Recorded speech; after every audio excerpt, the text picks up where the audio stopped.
that was a sign. So straight ahead.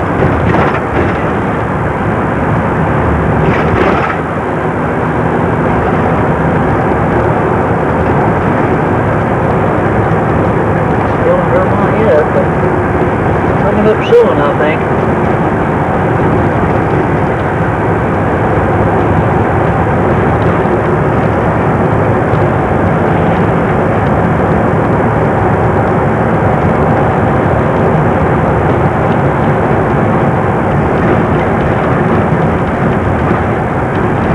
New York Ferry, 3 miles.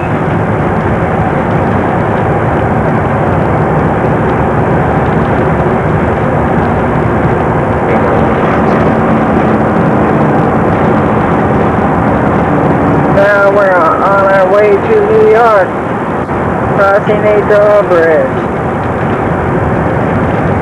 Upstate New York.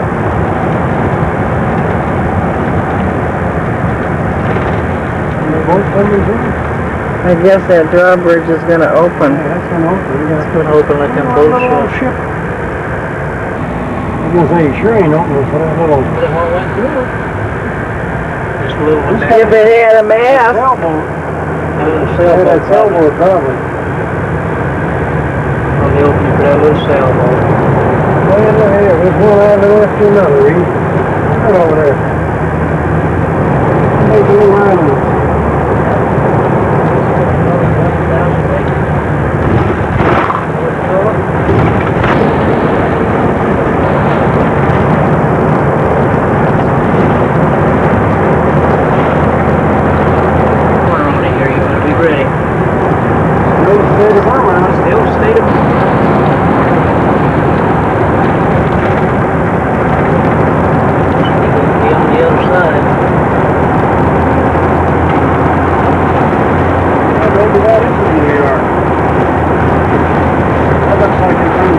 Yeah, it runs off to the right.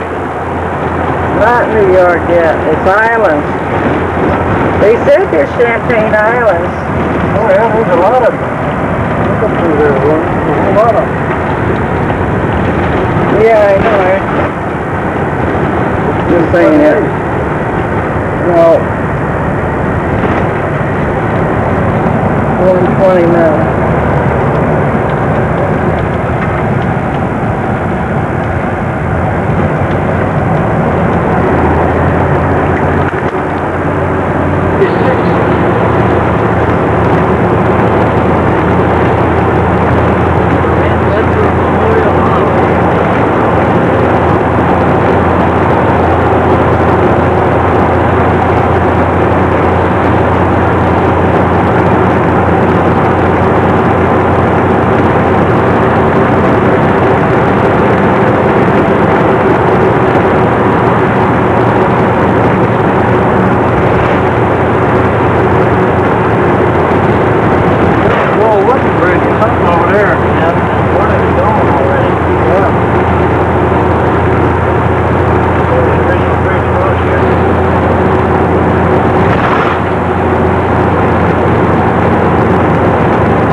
Upstate New York.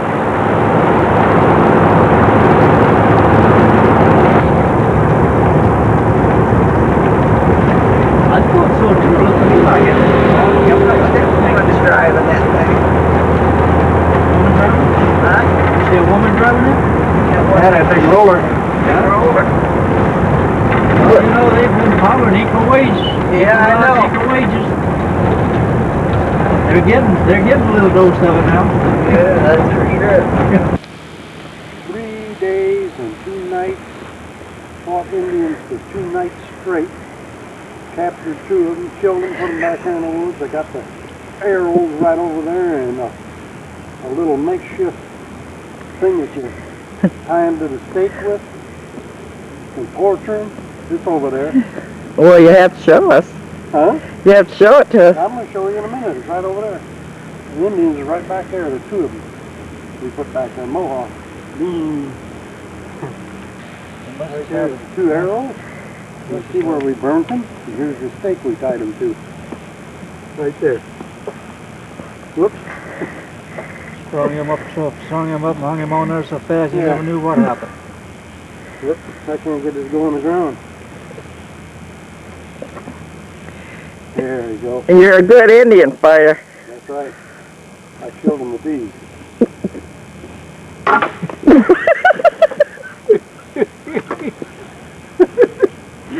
Whew, the net.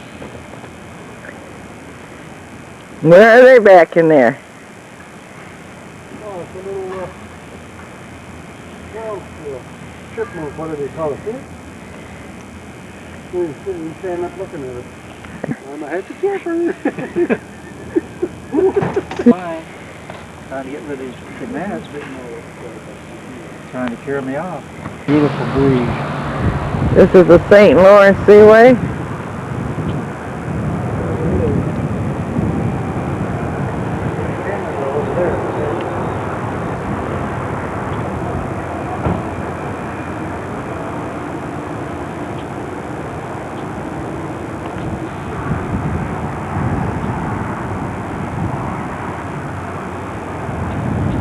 Canada across there.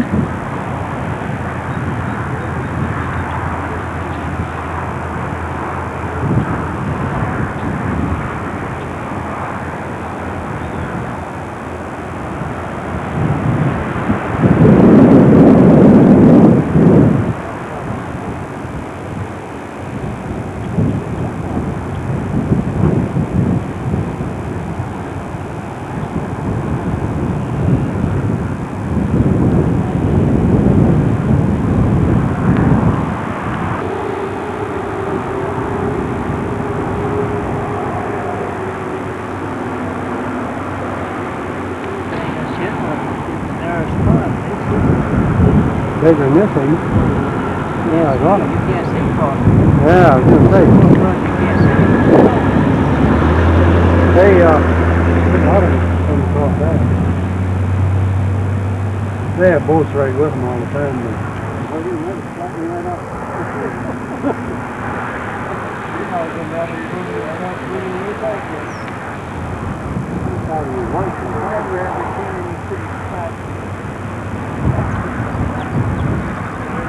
Oh, it's I'm sure that one along with it.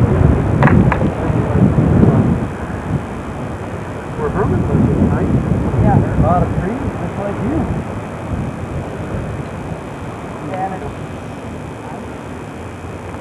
Well, Brahma.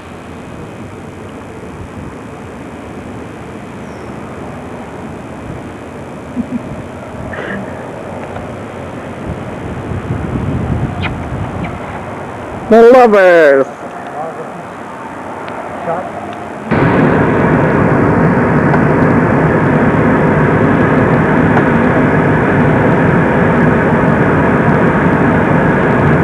We could get ahead of you here, Sandy. Thousand Islands starting in the Lawrence Seaway. Or on the Lawrence Seaway.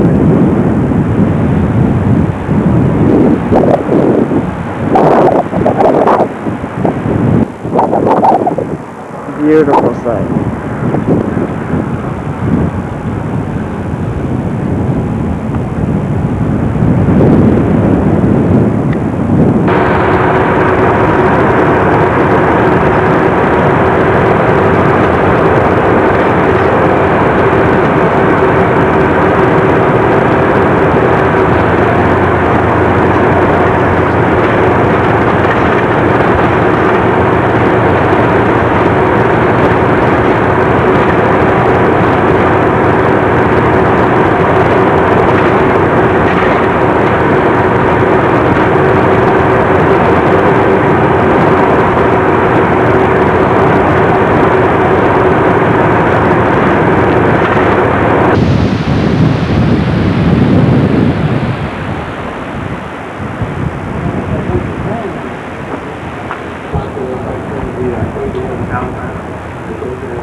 talking about this.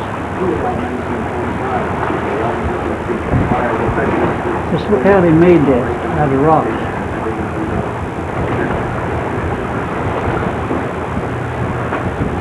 It's beautiful. That ain't rock, that's wood. Over there. Where? Yeah, it is. Wave to the boat. They're all up on top. Wave to the boat, Reed. Everything's on left side of the boat. I got the left side of the boat. I can bet that's where you can. Now, Will's Walk, you do the name back there. 197 is the rock number over there. Go up there to look for the husband. Go to that point back to the Jews over the border at that time. You get 5 miles upstream, 5 miles down.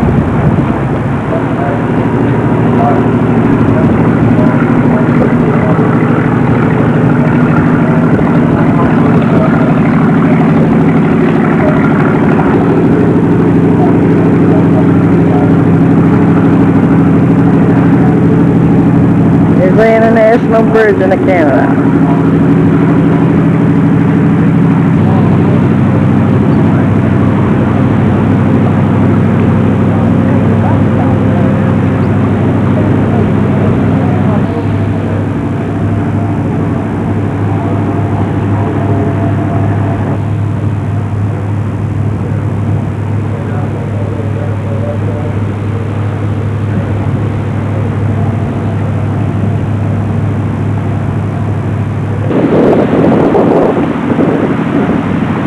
St. Lawrence Seaway at Thousand Islands, New York.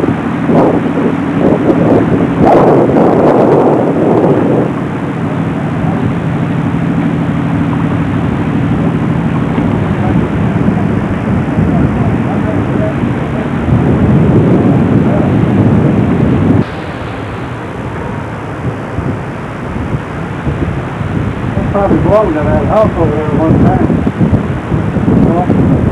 The artwork driver that took bark. It was just bark from the trees, and they tell them they did it all the way out. Like a piece of art.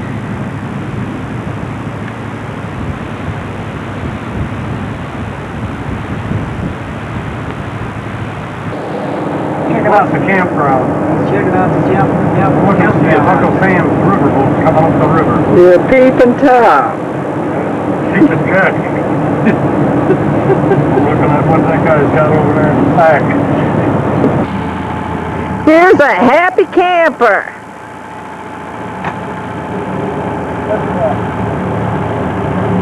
Gonna put his awning down.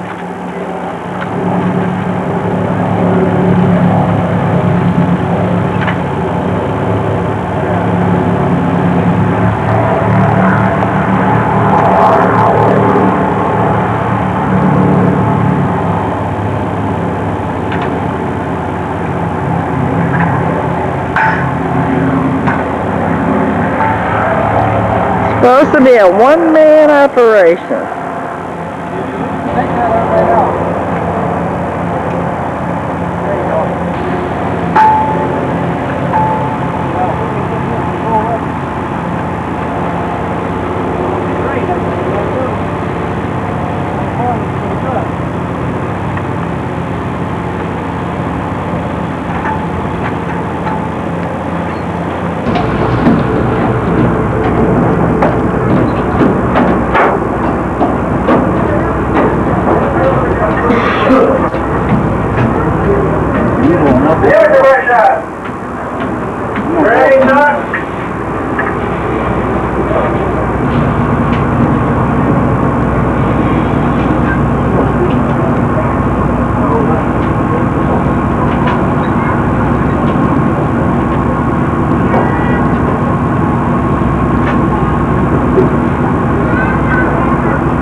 Good afternoon, ladies and gentlemen, and welcome aboard the Alexandria Belle, our Uncle Sam Boat Tours fleet. My name is Steve, and I'll be your tour guide and announcer here this afternoon. Your pilot today is Captain Chuck Scott, and downstairs in the concession area is Heather and Eric, or are Heather and Eric, or one way or the other. But anyway, they're down there in the concession. They'll be happy to serve you throughout the entire portion of your trip, except from the point on, say, 4 or 5 minutes before we get back to Bull Castle. But that's in a couple hours' time, not to worry about it right away. Again, there's the concession area on the rear of the center deck of the boat. Now, before we go through our Coast Guard rules and regulations, just a little something we like to point out. Coming up here to your left-hand side, the tan building with the copper-colored roofs. This is the captain's, or the main dining area, rather. The cocktail area is centered on the above floor. The kitchen at the restaurant you will not see. It is submerged completely with the depths of the St. Lawrence River. That was built on a New York State hydraulic barge just 2 summers ago by Ron and Corinne Thompson of Alexandria Bay. Accessible to mainland Allen's Bay by the walkway. You see the people crossing there now. As for fine family dining at reasonable prices, that is the Captain's Landing, the only floating restaurant in the bay. And as I mentioned before we get too far away in a little windstorm here, stairs are on the front platforms. The Coast Guard regulations, as well as the New York State Clean Air Act, do prohibit you from smoking on the lower enclosed levels of the boat. So just as a rule of thumb, the places you cannot smoke are the places that are carpeted. And also by Coast Guard regulations, we must inform you of the whereabouts of your life preservers and how you would use those should they be. Up here to your left-hand side, this is the Upper James Street Bay.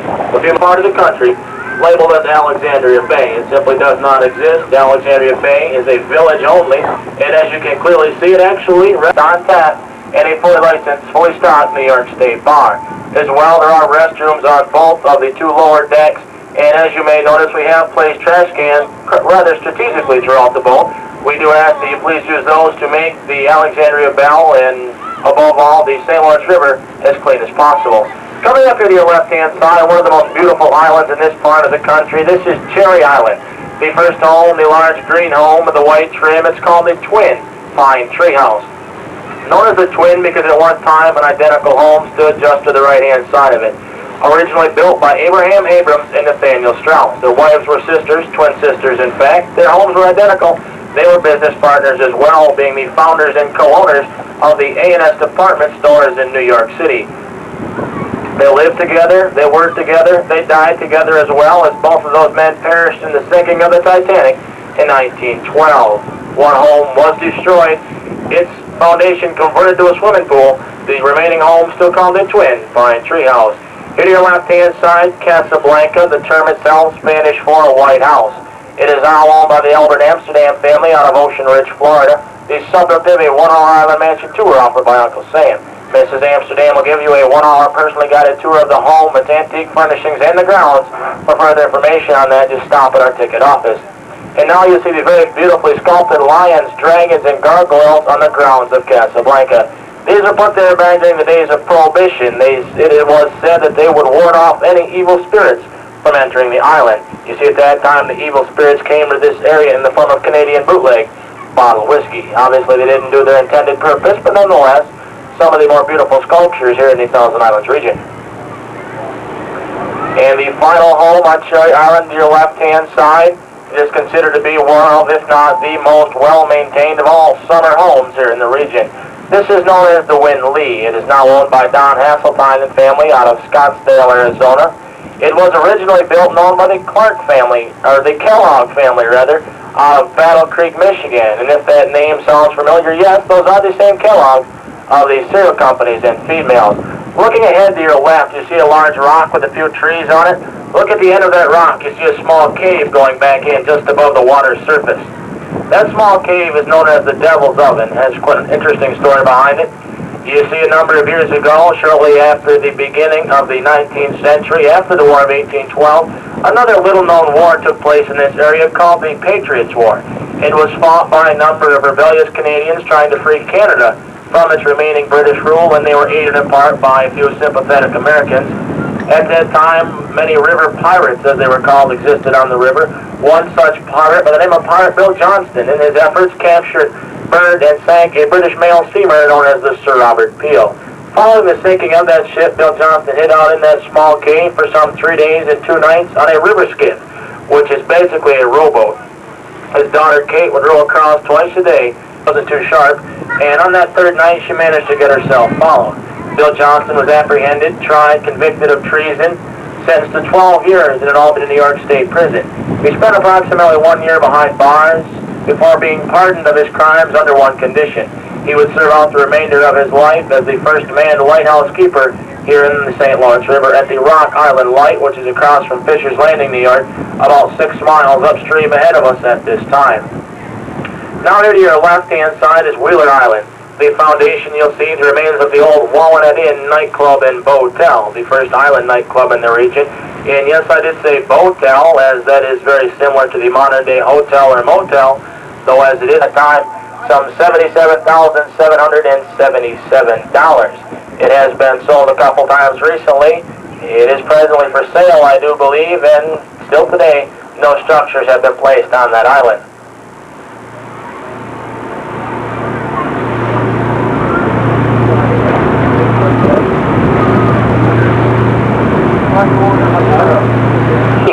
New York State Parks are in the upstate region. Now, quite ironically enough, they sand bathing beach directly on basketball courts and whatnot. There's the headquarter building to your left-hand side. And as I mentioned, coming up past that, the Keywade Marina, it is owned by the State Park Commission, leased out privately to a perspective. Keep in mind, this is the only year-round home that will be pointed out on your tour today. The majority of these homes lived in only a couple, 3 weeks, weekends. Sometimes people come out for a couple, 3 days out of the summer months. So again, primarily summer homes you're seeing. This is Bella Vista, a year-round home. It is owned by our local dentist and his family, Dr. and Mrs. Robert Tagg.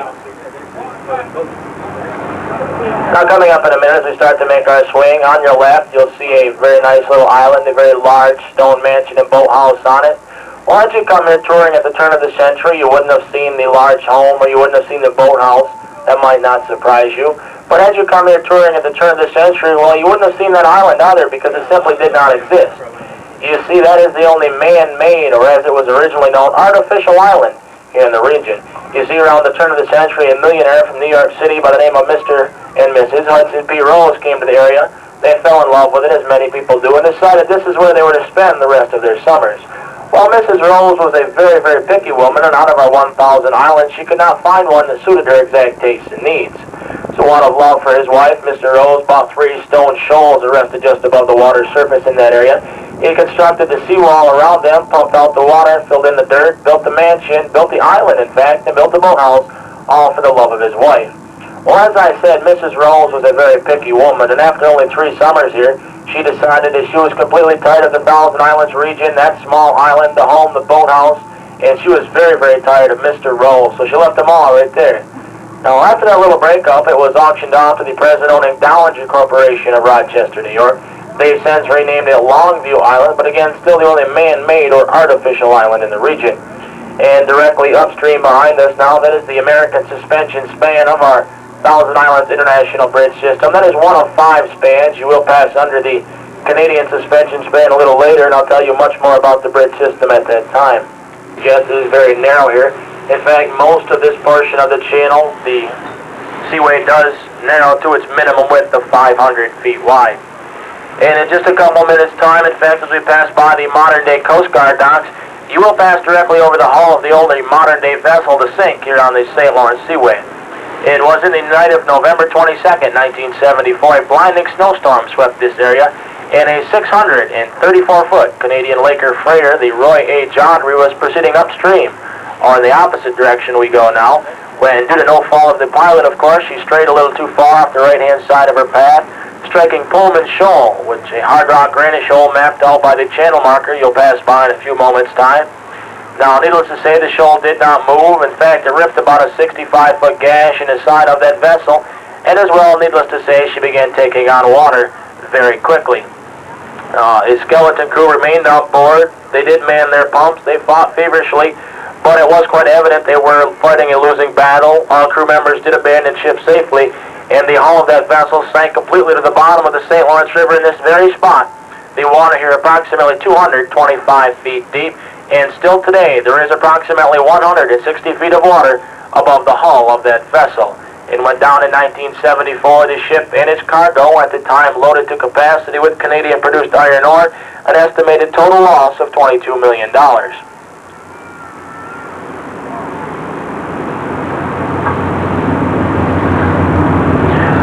have now to your left-hand side the large brown mansion atop the hill on Wellesley Island is Hopewell Hall. It is now owned by Mrs. Clover Bolt Baird out of Toronto, Ontario, Canada. She's the last surviving granddaughter of Bolt Castle builder George Charles Bolt. This is the last portion of the Bolt estate remaining in the family at this time. Mrs. Bolt, a prominent author in her own right, spends each and every summer here in the Thousand Islands region at Hopewell Hall.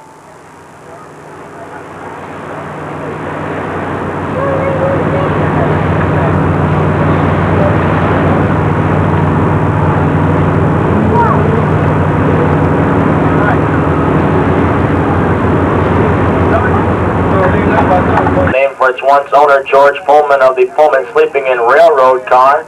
He lived here for a number of years, and also as a guest on this island, someone rather well known at the time, he had up here as a fishing partner, then American President Ulysses S. Grant. Now, along with the President came much of the press, and eventually much of the recognition and what has come on to be national and worldwide fame that the Thousand Islands region enjoys still today as being a world-class resort facility. Again, Pullman Island there to your left-hand side. In the background, the yellow buildings are on Wellesley Island. That is part of the Thousand Islands Club, or the TI Club. It was the first of the exclusive millionaires clubs in all of the United States. Began in 1900 by George Bolt. There was an induction fee at that time of some $10,000, an annual membership fee of $1,000. Now that sounds a little expensive now, but not completely outrageous. Keep in mind that was at the turn of the century. The fees were very high. That was a very exclusive club. It is now a public club there on the island. The polo grounds have all been replaced, but they do feature a championship 18-hole golf course, tennis courts, basketball courts, swimming pools, and whatnot there on Wellesley Island. Here to your left-hand side is Nobby Island, the stonework, the pillars holding up the porch, the walkways, and whatnot, all constructed of hard rock tombstone granite taken from the bottom of the St. Lawrence River just off the edge of that island. And our riverbed is comprised mainly of hard rock tombstone and limestone granite, not the sandy river bottom you're accustomed to finding on many freshwater bodies. All right. He is accredited with, for one, the conventional modern-day air rifle, the rights to which he sold to the Daisy Corporation and went on to become known as the Daisy Red Ryder. As well, he is accredited with developing a conventional nutcracker. And now, if you go home today, dig the nutcracker out of your silverware drawer, there is a chance there might be a Q inscribed on the back, as the family is still very much involved in that business. Here to your left now is St. Elmo's, or Anchor Island, named as such because St. Elmo is the patron saint of all sailors. The white stone anchor placed there to wish the very best of luck to all sailors passing by and to bid a very fond and final farewell of any tour here to the Thousand Islands region. The $2.5 million, never completed, furnished or lived in Bolt Castle. Construction began in 1900 by George Charles Bolt. He was then the owner proprietor of the Waldorf Astoria in New York City and the Bellevue Stratford in Philadelphia, Pennsylvania. A couple of small hot dog stands for those of you not familiar. He had a wife named Louise. He loved her very much, thought of her as being a queen, and said each and every queen deserves her very own castle. He came up to the region looking for an island. He set his mind to buy this very island. It was then called Hart Island, spelled H-A-R-T, named for its then owner, Mr. George Hart. He approached Mr. Hart about buying the island, and it wasn't for sale at that time. Mr. Hart said, "It's my island, I'm going to keep it." Well, Mr. Noble kept after him and after him, so he said, "Well, the only way I'll finally get rid of this guy is to offer him the island for some outrageous price." He said, "Okay, you can buy the island for some $22,000, which at that time was an outrageous price. The average price of an island, $300 to $500. Mr. Bolt wanted it. He said, "Done deal." The papers were signed. He took over ownership of the island. He changed not the name of the island, but the spelling of the name to H-E-A-R-T, as it still remains Hart Island. He began construction on the stone seawall you may see the remains of. If completed, it would have formed the island in the shape of a Valentine's Day heart. Hart Island, shaped in the form of a heart, as well as a castle, were to be given to his wife Louise upon her birthday, which just happened to be the 14th of February, of course, Valentine's Day. The first structure on the island, the Arch of Honor, the miniature replica of the Arc de Triomphe in Paris, France, the well-wishing arch under which all guests would have passed going to and from the castle. The second structure, the tower on your left, is the Ulster's Tower, or the Children's Playhouse. Believe it or not, it was at one time the only completed structure on the island, now undergoing heavy restoration. It featured a two-lane functional bowling alley, one for each Bolt child, a theater with a small stage, a billiard room, The upper story is divided into suites. They both stayed there for a couple of summers during construction on the main castle. And that main castle itself, a rather impressive structure, some 120 rooms, 55 fireplaces, 365 windows, one of course for each day of the year, scattered across some 6 floors. The first floor was to be the formal welcoming center. The second story, the entertainment, ballrooms, dining rooms, kitchens, and whatnot. The upper 4 floors divided evenly into suites, each suite, of course, having its own bath and fireplace, and in the basement of the castle would have rested an in-ground swimming pool. Off the end of the castle, you see the long extension. The servants' quarters, for one, would have been underneath where you see the windows. Also in the center of that extension would have ran a tramway, or basically an electric trolley system, to carry baggage and supplies from the far end of the island back to the main castle. The final structure at the end of the island is the clock tower, the bell tower, the powerhouse, nearly completing restoration at this time. Had things been complete. You see the Great Lakes are about 350 feet above sea level. Right now, you're about 200 feet above sea level. Marsh River, which is trying to run the Atlantic Ocean. Ask your mother. Not only, again, as I mentioned, does this make the Sea Marsh River an entirely fresh water body, it also makes the river and the 5 Great Lakes. By construction is generally a shorter, won't say short, but I'll say shorter. Say the river, which still exists today, has been very successful, as I mentioned, still in 1990, 1991, only 9 months shipping on the seaway. Closes down in late December, usually about a week or 2 before Christmas, and he likes to concentrate on his own personal entertainment and not entertainment of others. He's one of the more interesting names of the islands in the region. This is called the Idlewild Isle. It is now owned collectively by 3 men who went to Syracuse University together. One today is a doctor and professor there at Syracuse University. One is a professor at the University of Connecticut. One is a real estate broker out of Washington, D.C., right next to Georgetown. For any college basketball fans on board, makes things kind of interesting. But nonetheless, again, these men were all best of friends. They all went to college together. They divide up each. Now, here on the right-hand side, you see the men doing their summer work, the repainting of one of our navigational aids here on the river. They actually came from that. The Hewitt flag is on Tar Island.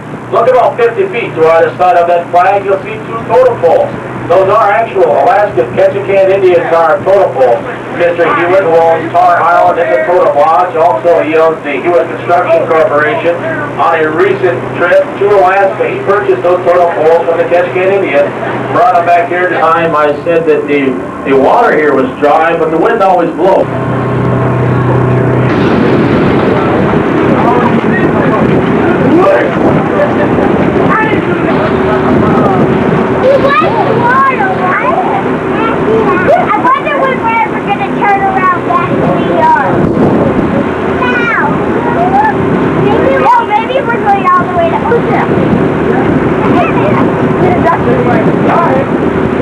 Coming up to your right-hand side, the small island with a seawall around it. That is a natural island. The seawall is put there to assure up the edge of the island a little bit and whatnot.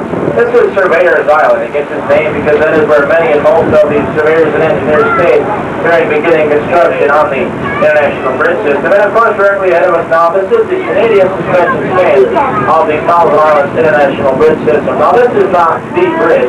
As I pointed out earlier, this is one of 5 spans of the bridge system. One American suspension span, the largest overall. 3 Canadian dollars, 125 feet from the water to the roadbed.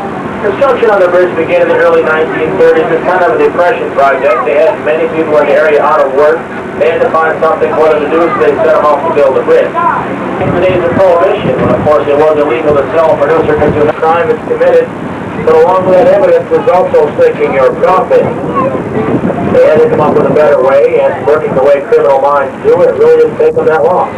They take the glass bottles of whiskey, put them in wooden crates, fill the remaining space in the crate with rock salt, seal up the crates, put in the fishing nets, head across for the United States. If they were followed by the authorities, they simply cut away the fishing nets, all evidence sinks, no crime is committed. The authorities search the boat, leave, feeling satisfied they've found nothing. After about an hour sitting at the bottom of the river, the rock salt within those crates would dissolve and the crates would resurface. The smugglers then just go around, round up their crates, and together to find out. They decided in order to be an island, you must be a body of land above the water at least 365 days a year, with at least 1 square foot in area and support the life of at least 1 tree. Now, they all took up independent counts, and after about 4 years, they all came up with different numbers working the way most things do. But they decided they weren't going to start all over. They just average them off, call it close enough. Nobody knows the difference anyway. So now we are officially expanded to some 1,793 of these islands, all being glacial formed islands, except for the one man-made island I pointed out earlier. The largest of all islands is Wolf Island, a Canadian island. It's 22 miles long and 12 miles wide. The smallest of all official chartered islands is the Missing Mount Thumb, as it would be called.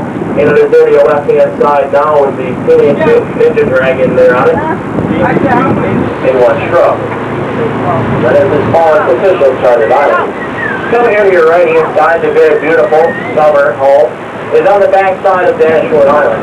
This is the Okawaka Lodge. Okawaka, an Indian term meaning swift water. It's also called the House of the Seven Gables for quite obvious reasons. It's now owned by a doctor, a veterinarian out of Toronto, Ontario, Canada. It was appraised a couple summers ago for tax purposes. It rang in at that time, being worth some 2.1 million Canadian dollars. We pass under the bridge. We're passing back through a good portion of the tour which you've already seen. And for that reason, there is absolutely nothing for me to stand up here and have a map of the area, some ships going through the seaway, Cherry Island, very beautiful homes you saw there, Pine Tree Point, the small cottage just room enough by bulkhead. A young man watching a ship go through the channel, the Zavakan Island Group, which you'll see a little later. The first two parts of your package in, they can mail it anywhere in the continental United States for, I believe, about 50 cents, somewhere in that area, 50, 60 cents or whatnot.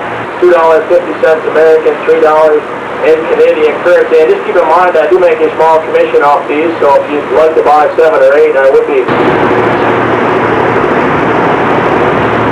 That's the Prime Minister, Canada, flying into his former home. He'd like to get that bird now. Yeah, get the hell up out of here. Out of the region.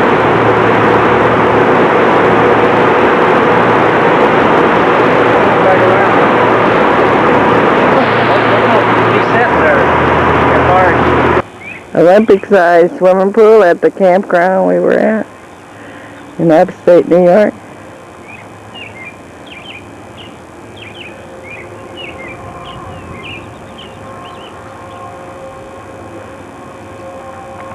Nice camping ground. Nice pool.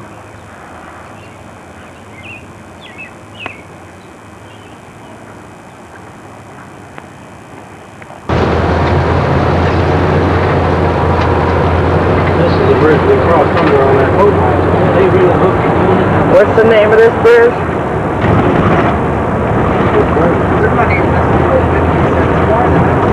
Thousand Island Bridge in upstate New York.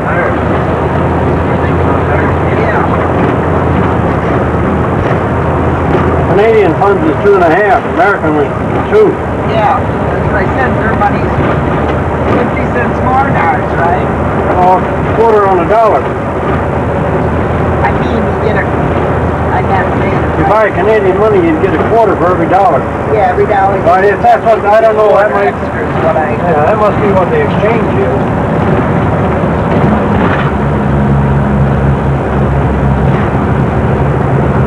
Big bridge.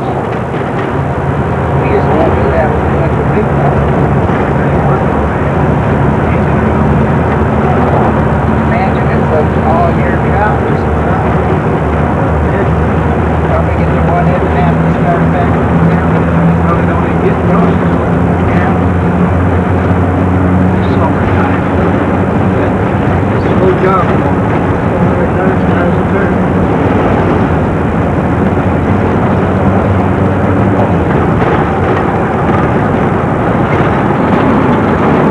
We're on an island. Going toward Canada. Right. Yeah, we're on an island. Come on, let's go down the island.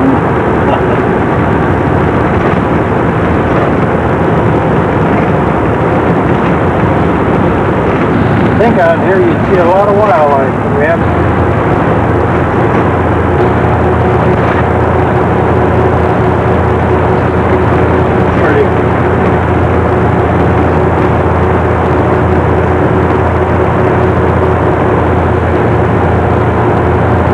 one little island, the other in the canal. They opened it.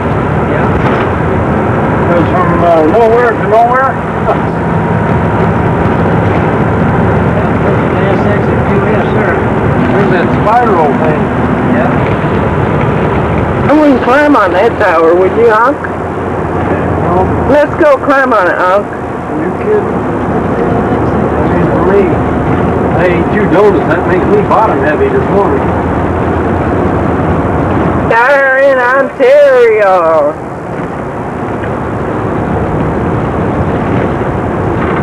Another bridge? Our device is illegal.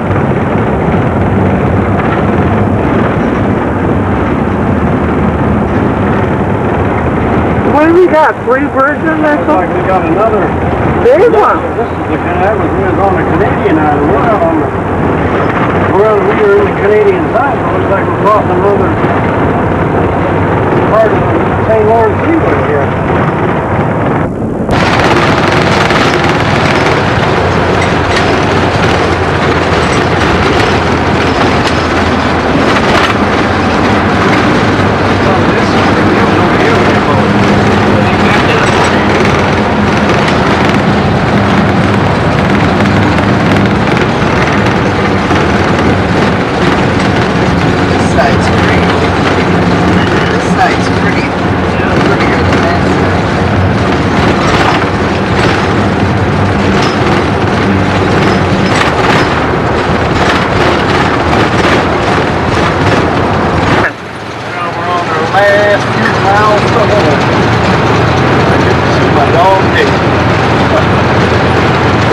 That makes you happy. That makes me happy. See a picture of that big fellow over there? Yeah. Brother. Come over and over. Don't I see that? Get that one. Jump on here.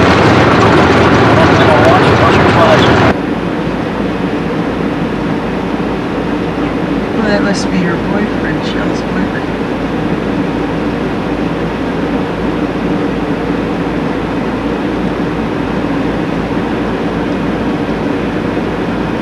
Daisy's happy.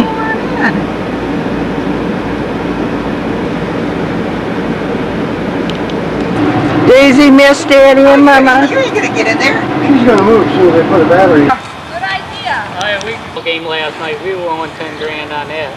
It was hilarious. That guy, that's the second time that guy fell. You know what it is? He has slick shoes on.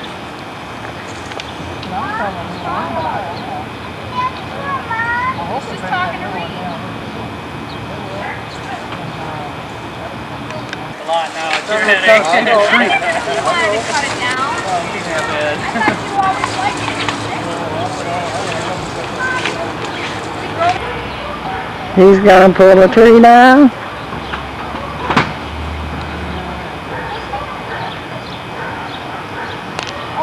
That's right, your truck's gone. Is it gonna work, Chris? Yeah. All right, then fine. We'll see. We'll see. We'll go way over here. That ain't gonna work. See? What?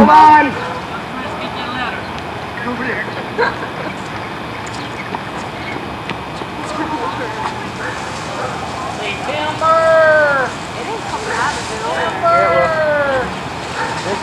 it. He'll either pull that or pull Dad's bumper off. Sorry.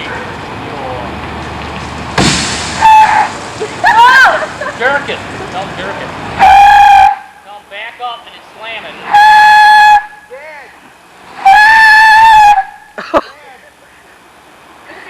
Back it up and then give it a lot of gas going forward. Good enough.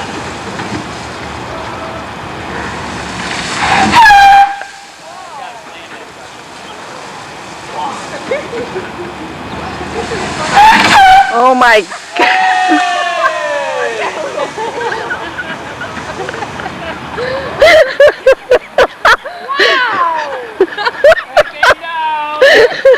You were hoping the bumper would come off, weren't you, huh?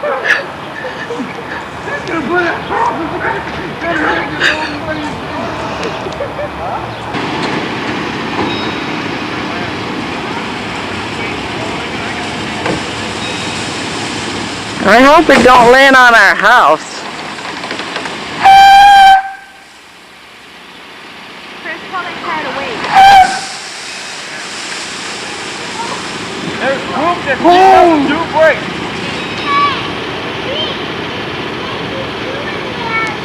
Huh? Well, we got reinforcements. No. Sure? I know. Oh, it's much to not hit the hole. Are we doing it once or twice in people? Alright, put the ladder back up there and I'll hand it up. This is too funny.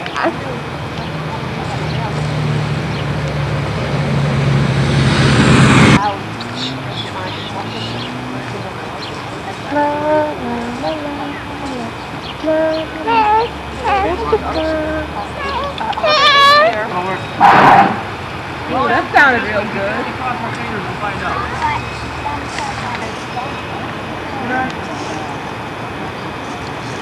I mean, not that we want to buy with that one. Why don't you guys use two vans this time? Chris's van the whole ass thing. It couldn't work. They got it tied down there. They need it tied up there. Well, little by little they get the branches off. Why don't you climb up there and tie it up where they I'm need? gonna get my fat butt up there and break in half and fall on the ground. I just come down there. Yeah, and so will I. You go up there. What? What? Oh my gosh. It ain't gonna come down. It's wedged into that other one. That's like half the power in that other.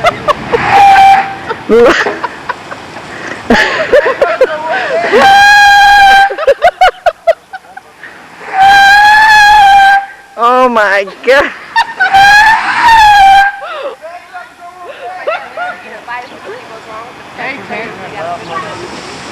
Whose idea was this? Reed's. It isn't gonna calm down. It's gonna land on top. Oh, he almost did it.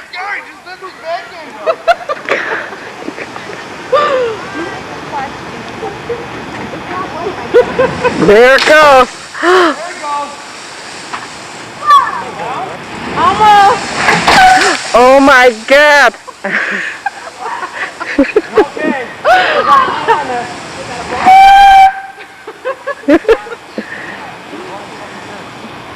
It isn't gonna come down, it's wedged. Why just cut the whole tree down and let it fall? It's gonna tear the car up. You should have your van moved out of the driveway. Put a different